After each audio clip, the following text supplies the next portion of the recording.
What's up YouTube? Welcome back to another video. Today I want to talk about why I decided to sell my sport bikes and buy a Harley Davidson. It's kind of a touchy subject, but we'll get into it. So the key words to why I did so is quality of the ride, right? That's what matters, especially when you daily commute your motorcycle.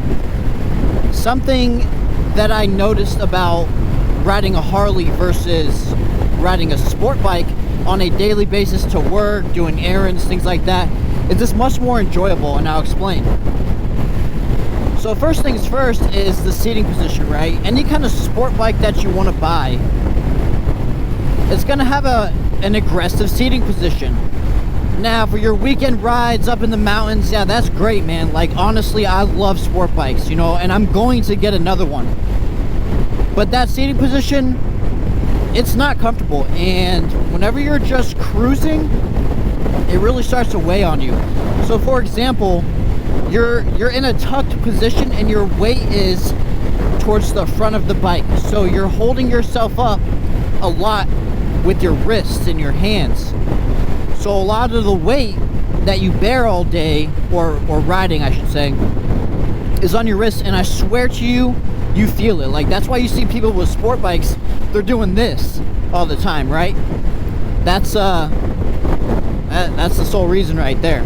Now, I know that some people are concerned about, you know, power delivery. Like, we like to go fast. We own motorcycles, right? You know, we like to accelerate, go fast, all that. Specifically, the bike I got from Harley Davidson, you know, it's got a 117 cubic inch engine, which is like 1800 and something cc's. It doesn't lack in power. I should specify, it doesn't lack in torque. It definitely lacks in horsepower.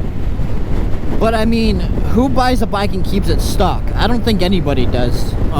So all that is fixable with, you know, a cam tune exhaust. So just keep that in mind. If you're in the market for a motorcycle, the great thing about Harley is they let you test drive them. I'm not trying to sell you on either or, right? And if you are just a weekend rider, you don't plan on commuting to work, stuff like that, then this video really doesn't pertain to you, man, because the weekend rides, who cares, right? 2 days isn't gonna kill you. A week, whatever, 1 day a week if you really only ride like Saturdays or Sundays. Let's talk about customization also, right? So with sport bikes, there's only so much you can do. They're already stupid fast. You know, you're gonna throw an exhaust on there. You might change the levers because stock levers are always ugly. Exhibit A. But I mean, besides that, maybe lowering if you plan on drag racing it. I mean, what is there to do?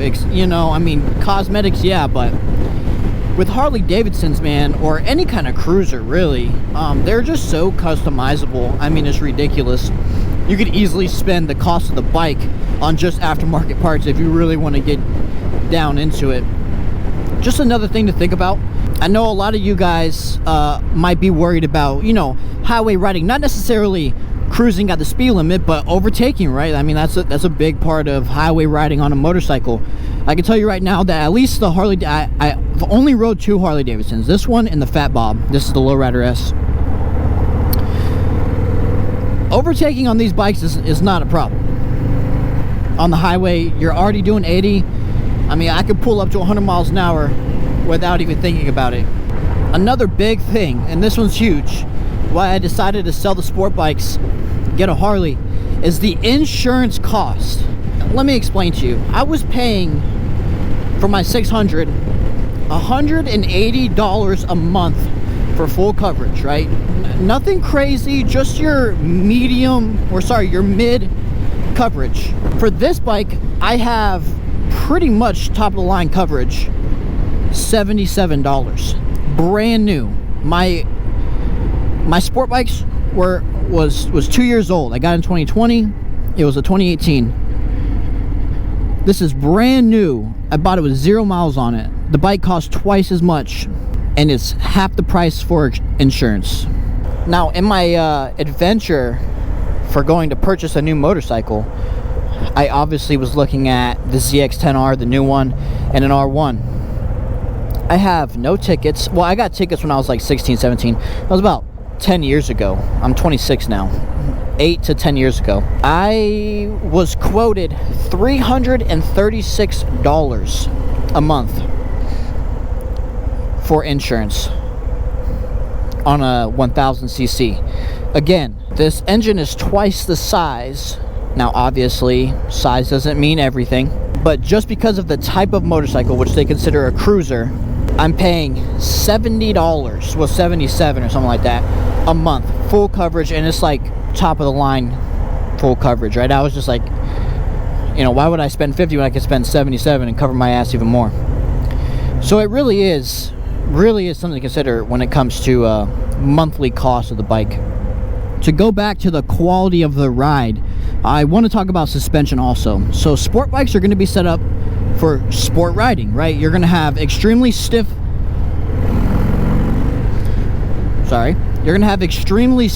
suspension, which isn't going to feel well, you know. I mean, obviously it's going to feel great in a corner, but like, look at the riding I'm doing right now, and I'm not cornering. I'm doing 40 miles an hour because this is what traffic is like in most places nowadays. I couldn't convince myself to want to continue to ride in that kind of aggressive seating style with that kind of aggressive suspension to do this, you know what I mean? So that's just something to consider when either deciding to purchase your next bike or purchase your first bike, right? And the power delivery on these bikes are so much more smooth. You know, on sport bikes, the throttle is touchy. I mean, that's what they're designed for. And city commuting, it just isn't practical. Now, most of the new sport bikes, especially the 1000cc's, come with modes. So if that's like a deciding factor for you, I'm not trying to sell you on either or bike. I'm just giving you my opinions and why I chose the route I chose. But the sport bikes are now coming with modes, and those modes definitely smooth out the throttle response and things like that.